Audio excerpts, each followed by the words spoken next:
ಇವ್ರ ತಂದೆ ಸತ್ತೋಗ್ಬಿಟ್ಟಿದ್ರು. ಮನೆಯಲ್ಲಿ ಇವನಿಗೆ ಮದುವೆ ಮಾಡಬೇಕು ಅನ್ನೋಂಥವ್ರು ಯಾರೂ ಇರಲಿಲ್ಲ. ಇವರಣ್ಣ ದುಬೈಯಲ್ಲಿದ್ದಾರೆ.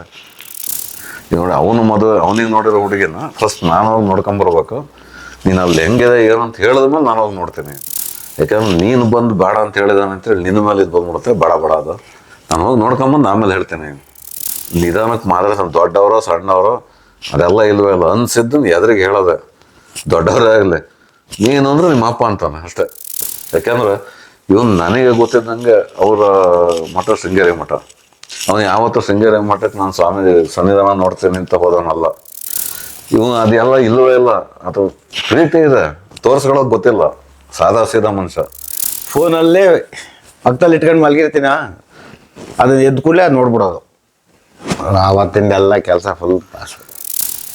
ಯಾಕೆಂದ್ರೆ ಗುರುಗಳ ಆಶೀರ್ವಾದ ಸಿಗದಿದ್ರೆ ಆ 3 ಕೆಲಸನೂ ನಾವು ಮಾಡ್ತಾನೆ ಇದ್ದು ಅಂತ ಕಾಣುತ್ತೆ. ಅವನ ಉದ್ದೇಶ ಏನಂದ್ರೆ ಗುರುನ ಹತ್ರ ಮನೆಯಲ್ಲಿ ಹೋದವ್ರು ಯಾರು ಊಟ ಇಲ್ಲದೆ ವಾಪಸ್ ಬಂದಿರಲ್ಲ.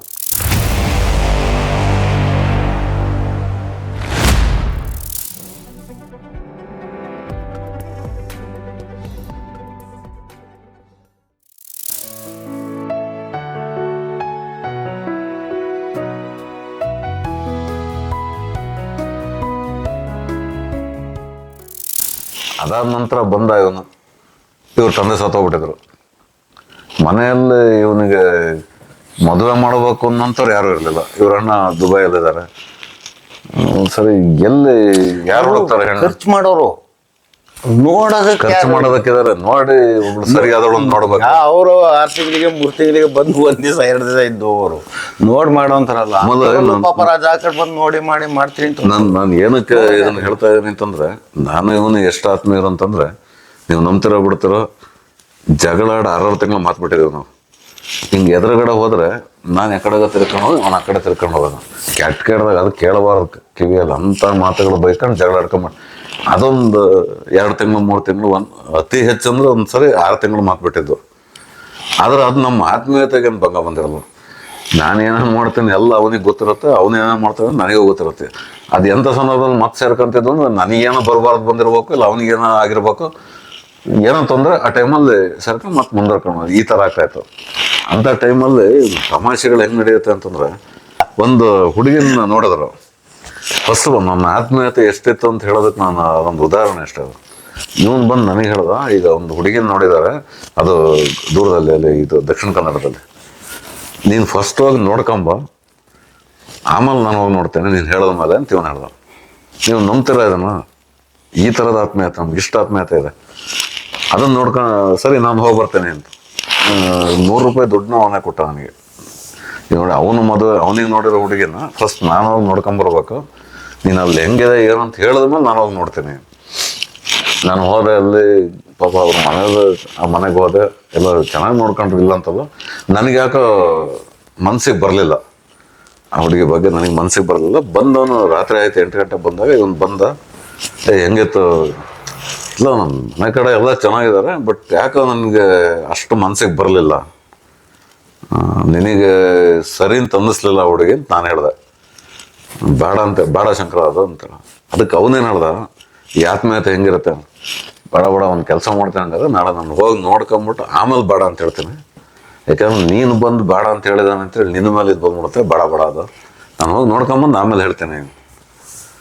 ಸರಿ, ಇವನು ಹೋದ, ನಾನು ಬಂದು ಕೇಳ್ದೆ ಅವನು, ನೋಡ್ತೇನಪ್ಪ ಹುಡುಗಿನ. ಆಯಿತು, ನಾನು ಒಪ್ಕೊಂಡು ಎಲ್ಲ ಹೇಳ್ಕೊಂಬಂದ್ಬಿಟ್ಟೆ. ಒಪ್ಕೊಂಡು ಆಯಿತು ಅಂತಂದ. ನನಗೊಂದು ನಿಮಿಷ ಗಾಬರಿ ಆಗುತ್ತೆ. ಯಾಕೆಂದರೆ ಮುಂದಿನ ಕರ್ಮಗಳು ನಾನೇ ನೋಡ್ಬೇಕಲ್ಲ, ಇನ್ಯಾರು ನೋಡ್ತಾರೆ? ನಾನೇ ಬೇಡ ಅಂತ ಹೇಳಿದ್ದೇನೆ, ಈಗ ಅವಳನ್ನೇ ಆದರೆ ನಾನೇ ನೋಡ್ಬೇಕು. ಏನು ಹಿಂಗೆ ಹೇಳ್ಬಿಟ್ಟು ನಾವು ಅಂತ ಒಂದ್ಸಲ ಗಾಬರಿಯಾಗಿ ಹಿಂಗೆ ನೋಡ್ದೆ. 1 ಕೋಟಿ ಕೊಟ್ಟರು ಅವ್ನು ಬೇಡ ಅಂತ ಹೇಳ್ಕೊಂಡ್ಬಿಟ್ಟೆ. ತಮಾಷೆಗೆ ಹೇಳಿದಂದ್ರೆ ಅವ್ನು ಗಮನಿಸ್ಬೇಕಾದ್ದು ಏನಂತಂದ್ರೆ, ನಾನು ಹೇಳಿಬಿಟ್ಟು ಇವನು ಬೇಡ ಅಂತ ಹೇಳ್ಬಿಟ್ರೆ ನನ್ನ ಮೇಲೆ ಏನೋ ಕೆಟ್ಟಿದ್ದು ಬರುತ್ತೆ ಅಂತೇಳಿ ಇವನು ಯೋಚನೆ ಮಾಡೋಣ. ಅವತ್ತಿನ ಆ ಆತ್ಮೀಯತೆ ನಮ್ಮಲ್ಲಿತ್ತು. ಈ ಥರದ ಮನಸ್ಸು ಪರಿವರ್ತನೆ ಆಗಂಥದ್ದು. ಆಮೇಲೆ ಯಾರಿಗೂ ಇವನು ನಿಧಾನಕ್ಕೆ ಮಾತ್ರ ದೊಡ್ಡವರೋ ಸಣ್ಣವರೋ ಅದೆಲ್ಲ ಇಲ್ವೇ ಇಲ್ಲ. ಅನ್ಸಿದ್ದನ್ನು ಎದುರಿಗೆ ಹೇಳೋದೆ. ದೊಡ್ಡವರೇ ಆಗಲಿ, ನೀನು ಅಂದ್ರೆ ನಿಮ್ಮ ಅಪ್ಪ ಅಂತಾನೆ ಅಷ್ಟೇ. ಆ ಥರದ್ದು ಇದೇ ಇಲ್ಲ ಇವನು. ಅದೇ ಬುದ್ಧಿ, ಇವಾಗಲೂ ಅದೇ. ಆದ್ರೆ ಅಂಥವನ್ನೂ ಒಂದು ಸಹನೆ ಇಟ್ಕೊಂಡು ಯೋಚನೆ ಮಾಡೋಂಥ ಶಕ್ತಿ, ಅವ್ನು ಯೋಚನೆ ಮಾಡೋ ಶಕ್ತಿ ಇದೆ ಇಲ್ಲ ಅಂತಲ್ಲ, ಬಟ್ ಆ ಮನ ಪರಿವರ್ತನೆ ಮಾಡಿದ್ದು, ಸಹನೆ ಇಟ್ಕೊಳ್ಳೋಂಥದ್ದು ಮಾಡಿದ್ದು. ಆಮೇಲೆ ಎಲ್ಲ ಏನೋ ಸಿಚುವೇಶನ್ ಬಂದರೂ ಆ ಸಿಚುವೇಶನ್ ಏನಿರ್ಬೋದು, ಪರಿಸ್ಥಿತಿ ಏನಿರ್ಬೋದು, ಏನಾಗಿರ್ಬೋದು ಅಂತ ಯೋಚನೆ ಮಾಡಿ ಆನಂತರ ನಿರ್ಧಾರ ತಗೊಳ್ಳೋಂಥ ಈ ಥರದ ಸ್ಥಿತಿಗೆ ತಂದವರು ಗುರುನಾಥರು ಅಂತೇಳಿ ನನ್ನಿದು. ಯಾಕೆಂದ್ರೆ ಇವನು ನನಗೆ ಗೊತ್ತಿದ್ದಂಗೆ ಅವರ ಮಠ ಶೃಂಗೇರಿ ಮಠ. ಅವನು ಯಾವತ್ತೂ ಶೃಂಗೇರಿ ಮಠಕ್ಕೆ ನಾನು ಸ್ವಾಮಿ ಸನ್ನಿಧಾನ ನೋಡ್ತೀನಿ ಅಂತ ಹೋದವನಲ್ಲ ಮೊದಲು. ಆನಂತರ ಇವರ ಅತ್ತೆ ಒಬ್ಬರಿದ್ರು, ಶಾಂತತೆ ಅಂತ. ಇವತ್ತು ನಾವು ನೆನೆಸ್ಕೋಬೇಕು ಅವ್ರನ್ನ. ಶಾಂತತೆ ಅವರೇ ಇವನಿಗೆ ಹುಡುಗಿ ನೋಡಿ ಕರ್ಕೊಂಬಂದಿದ್ದು. ನಾನು ಹೇಳ್ತೇನೆ ಎಂಥ ಆತ್ಮೀಯತೆ ಅನ್ನೋದಕ್ಕೆ ಮೊದಲು ನಾನು ಹೇಳ್ತೀನಿ, ಇವನು ಹುಡುಗಿ ನೋಡೋದಕ್ಕೆ ಆ ಹುಡುಗಿ ಕರ್ಕೊಂಬಂದಾಗ ನನ್ನ ಹತ್ರ ಮೊಬೈಲ್ ಇತ್ತು, ಇವನ ಹತ್ರ ಇರಲಿಲ್ಲ. ಆ ಮೊಬೈಲಲ್ಲಿ ಅವಳು ಮೊದಲನೇ ಫೋಟೋ ತೆಗೆದವ್ ನಾನು. ಅವ್ರು ಹೋದ್ಮೇಲೆ ಅವ್ರೆಲ್ಲ ನೋಡ್ಕೊಂಡು ಹೋದ್ಮೇಲೆ ಕಡೂರಿಗೆ ಬಂದು ತನ್ನ ಜ್ಞಾಪಕ ಇರ್ಬೋದು ಸಿಂಚನ ಸ್ಟುಡಿಯೋದಲ್ಲಿ ಕೂತ್ಕೊಂಡು ಆ ಮೊಬೈಲಲ್ಲಿರೋ ಫೋಟೋನ ಒಂದು ಫೋಟೋ ಮಾಡಿಸಿ ಅವನಿಗೆ ಕೊಟ್ಟಿದ್ದಾನೆ, ಹೆಂಡತಿ ಫೋಟೋ ಇಟ್ಕೊ ಅಂತೇಳಿ. ಇವನು ಅದೆಲ್ಲ ಇಲ್ಲವೇ ಇಲ್ಲ, ಅದು ಪ್ರೀತಿ ಇದೆ, ತೋರಿಸ್ಕೊಳ್ಳೋದು ಗೊತ್ತಿಲ್ಲ, ಸಾದಾ ಸೀದಾ ಮನುಷ್ಯ. ಆ ಫೋಟೋ ಫಸ್ಟ್ ಮಾಡಿಕೊಟ್ಟಿದ್ದು ನಾವು. ಆನಂತರ ಶಾಂತತೆ ಅವರೇ ನನಗೂ ಸಹಿತ ಹುಡುಗಿ ನೋಡಿ ಮದುವೆ ಮಾಡಿದ್ದವ್ರೆ. ಅವ್ರನ್ನ ನೆನ್ಸ್ಕೋಬೇಕು ನಾವು ಇವತ್ತು. ಅವರಿಂದನೇ ನಮ್ಮ ಇಬ್ಬರಿಗೂ ಮದುವೆ ಆಗಿದ್ದು. ಚೆನ್ನಾಗಿದ್ವಿ. ಅವನಿಗೆ ಗಂಡು ಮಗು ಹುಟ್ಟಿದ. ಒಂಥರ ನಾನು ಹೇಳಿದ್ದು, ಆ ಮದುವೆ ಆದ ನಂತರ ಗುರುಗಳ ಕೃಪೆ, ಗುರುಗಳ ಆಶೀರ್ವಾದ. ಯಾವಾಗಲೂ ಅವ್ನು ಬರೀ ನಮಸ್ಕಾರ ಮಾಡ್ತಾನೆ, ಆ ಮುಗ್ಧ ಭಕ್ತಿ ಸಾಕು ಅವರಿಗೆ ಅಂತೇಳಿ, ಬೇರೆ ಏನು ಬೇಕಿಲ್ಲ. ಅಲ್ಲಿಂದ ಚೆನ್ನಾಗಿ ಬಂತು ಅವನಿಗೆ. ನಾನು ನಮಸ್ಕಾರ ಮಾಡೋದು ಅಂತಂದರೆ ಸ್ನಾನ ಮಾಡಿದಾಗ ಅಡ್ಡು ಬೀಳೋದು, ಸ್ನಾನ ಮಾಡಲಿಲ್ಲ ಅಂತಂದರೆ ನಮಸ್ಕಾರ ಮಾಡ್ಕೊಂಡು ಹೋಗೋದು ಅಷ್ಟೇ. ಬೆಳಗ್ಗೆ ಏನು ಅಂತಂದರೆ ಫೋನಲ್ಲೇ ಪಕ್ಕದಲ್ಲಿ ಇಟ್ಕೊಂಡು ಮಲಗಿರ್ತೀನ, ಅದನ್ನ ಎದ್ದು ಕೂಡಲೇ ಅದು ನೋಡ್ಬಿಡೋದು. ಆವತ್ತಿಂದೆಲ್ಲ ಕೆಲಸ ಫುಲ್ ಪಾಸು. ಈಗ ನಮ್ಮದು ಈಗ ರಾತ್ರಿ ಹೊತ್ತಾದ್ರೂ ಸರಿ, ಸರ್ವದಾದ್ರೂ ಸರಿ, ಹೆಂಗೋ ಮಾಡ್ಕೊಂಡು ಹೋಗ್ತೀವಿ. ಗುರುಗಳು ಎಷ್ಟು ಚೆನ್ನಾಗಿ, ಗುರುಗಳು ಎಷ್ಟೋ ಜನ, ಸಾವಿರಾರು ಜನ ಉದ್ಧಾರ ಆಗಿದ್ದಾರೆ. ಸಾವಿರಾರು ಜನ ಉದ್ಧಾರ ಆಗಿರೋರಲ್ಲಿ, ತುಂಬ ಮೇಲ್ ಬಂದಿರೋರಲ್ಲಿ ನಾನು ಹೇಳ್ತಾ ಏನಂತಂದ್ರೆ, ಆ ಬೆಳಕಿಗೆ ಬರ್ದಲ್ಲ ಇದ್ದಾನ ಶಂಕರ. ಯಾಕೆಂತಂದ್ರೆ ಅವ್ನು ಹೇಳ್ಕೊಳ್ಳೋದಿಲ್ಲ, ಯಾರು ಕೇಳಿದ್ರು ಮಾತ್ರ ಹೇಳ್ತಾನಷ್ಟೇ. ಅದು ಹೆಂಗೆ ಅಂತಂದ್ರೆ, ಈಗ ನೀವು ಇಲ್ಲಿ ಬಂದಾಗಲೂ ನೋಡಿದ್ರೆ, ಅಸಲು ನೀವು ಬರೋಕ್ಕೆ ಮುಂಚೆ ಅವನು ನಾನು ಹೊರಟೋಗ್ಬಿಡ್ತೇನೆ ನನಗೆ ಆ ಕೆಲಸ ಹೇಳಿದೆ, ಕೂತ್ಕೊಳ್ಳೋದು ಸುಮ್ಮನೆ. ಯಾರಿಗೆ ಅವ್ರೇನು ನೀನು ಫಿಲಮ್ ಶೂಟಿಂಗ್ ಮಾಡ್ತಾ ಇಲ್ಲ, ಸುಮ್ಮನೆ ನಿನ್ನ ಅನುಭವ ಮಾತ್ರ. ಅಯ್ಯೋ ನಾನು ಗುರುಗಳು ದೊಡ್ಡ, ಅವರಷ್ಟು ಮಾತಾಡೋಷ್ಟು ದೊಡ್ಡವನಲ್ಲ, ಗುರುಗಳ ಬಗ್ಗೆ ಮಾತಾಡೋದು ಹೆಂಗೆ. ನೀನು ಏನು ಗುರುಗಳ ಬಗ್ಗೆ ಏನು ಹೊಗಳೋ ಬೇಡ, ಬೈಯೋದು ಬೇಡ, ಅಥವಾ ನೀನು ಅವ್ರ ಬಗ್ಗೆ ಇಲ್ಲದ್ದೆಲ್ಲ ಪವಾಡಗಳು ಹೇಳೋದು ಬೇಡ. ಜಸ್ಟ್ ಗುರುಗಳನ್ನು ನೀನು ನೋಡಿದಾಗ ನಿನಗೆ ಏನು ಅನ್ನಿಸ್ತು, ಏನಾಯ್ತು ಅಷ್ಟನ್ನು ಮಾತ್ರ ಹಂಚ್ಕೊ ಸಾಕು. ಇದೇನು ಯಾವುದೇ ಉದ್ದೇಶನೂ ಇಲ್ಲ ಇದರಲ್ಲಿ.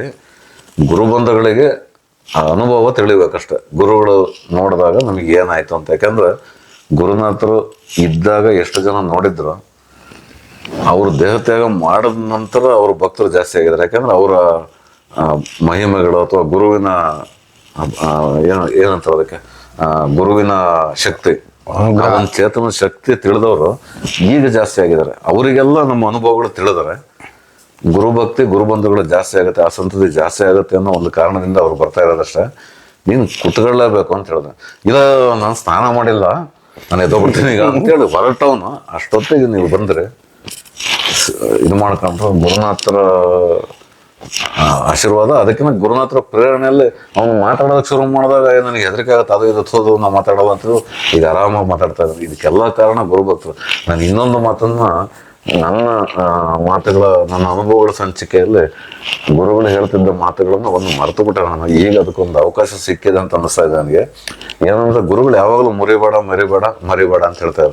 ಅದನ್ನು ಹೇಳೋದು ಕೂಡ ನಗ್ತಾನೆ ನಾನು.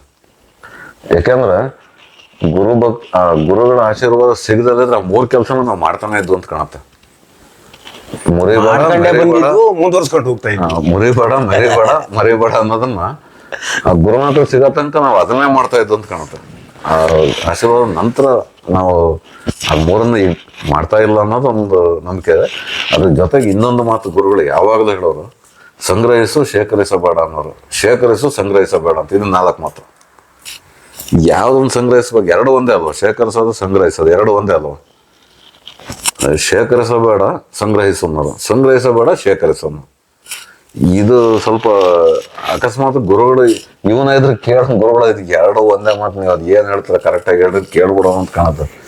ಆದರೆ ಅದರ ಅರ್ಥ ಏನಂತಂದರೆ, ಪುಣ್ಯವನ್ನು ಸಂಗ್ರಹಿಸು, ಆದ್ರೆ ಅದನ್ನು ಸ್ಟೋರ್ ಮಾಡಿಡ್ಬೇಡ, ಅದನ್ನು ಬೇರೆಯವ್ರಿಗೆ ಕೊಡುವಂತ. ಗುರುಗಳು ಮಾಡಿದ್ದು ಅದನ್ನ, ಅವರು ಸಂಪಾದನೆ ಮಾಡಿದ ಎಲ್ಲ ಪುಣ್ಯವನ್ನು ಗುರು ಭಕ್ತರಿಗೆ ಹಂಚಿದ್ರು. ಇದನ್ನ ಅವರು ಮಾರ್ಮಿಕವಾಗಿ ಯಾವಾಗಲೂ ಹೇಳೋರು. ಅದು ಎಷ್ಟು ಜನಕ್ಕೆ ಅರ್ಥ ಆಯ್ತಾ ಗೊತ್ತಿಲ್ಲ, ಇವನಿಗೆ ಅರ್ಥ ಆಗಿಲ್ಲ ಅಂತೇಳಿ ಹೇಳಂಗಿಲ್ಲ. ಯಾಕಂದ್ರೆ ಇವನು ಅದನ್ನ ಗೊತ್ತಿಲ್ಲದನೇ ಅದನ್ನ ಸಾಕಾರ ಮಾಡ್ತೇನೆ. ಅವನ್ನ ನಾಮಕರಣಂಗೆ ಅವ್ನ ಎದುರಿಗೆ ಹೋಗ್ಬೇಕಂತಲ್ಲ. ಗುರುನಾಥರ ಬಗ್ಗೆ ಅತೀವಾದ ಭಕ್ತಿ ಇದೆ. ಎಲ್ಲೇ ವೇದಿಕೆ, ಬಾಣಾವರ ವೇದಿಕೆ, ಬೆಂಗಳೂರು ಅಥವಾ ಹಾರ್ನಲ್ಲಿ ಎಲ್ಲೇ ಹೋಗಲಿ, ಅವನಿಗೆ ಎಷ್ಟು ಮನಸ್ಸಿಗೆ ಬರುತ್ತೋ ಅಷ್ಟೊಂದು ಕೊಟ್ಬಿಡ್ತಾನೆ. ಅದು ಯಾರಿಗೂ ಗೊತ್ತಾಗೋದು ಇಲ್ಲ. ಅದು ಅವನ ಉದ್ದೇಶ ಏನಂದ್ರೆ, ಗುರುನಾಥರ ಮನೆಯಲ್ಲಿ ಹೋದವ್ರು ಯಾರು ಊಟ ಇಲ್ಲದೆ ವಾಪಸ್ ಬಂದಿರಲ್ಲ, ಹಸುವಿನಿಂದ ವಾಪಸ್ ಬಂದಿದ್ದೇ ಗೊತ್ತಿಲ್ಲ. ಅವ್ರ ಮನೇಲಿ ಖಾಲಿ ಆಯ್ತಾ, ಕೃಷ್ಣ ಹೋಟ್ಲಿಲ್ಲ, ಬೀರೂರು ತೃಪ್ತಿ ಕ್ಯಾಂಟೀನಿಗೆ ಕಳಿಸಿ ಒಂದೆರಡಲ್ಲ ತಂದ್ರೆ 100 ದೋಸೆ ತಂದು ಎಲ್ಲರಿಗೂ ಕೊಡೋರು. ಉಪವಾಸದಿಂದ ಯಾರು ಹೋಗಂಗಿಲ್ಲ. ದಯಮಾಡಿ ಲೈಕ್ ಮಾಡಿ, ಶೇರ್ ಮಾಡಿ, ಸಬ್ಸ್ಕ್ರೈಬ್ ಮಾಡಿ, ಮರೆಯದೆ ಬೆಲ್ ಬಟನ್ ಒತ್ತಿ. ಧನ್ಯವಾದಗಳು.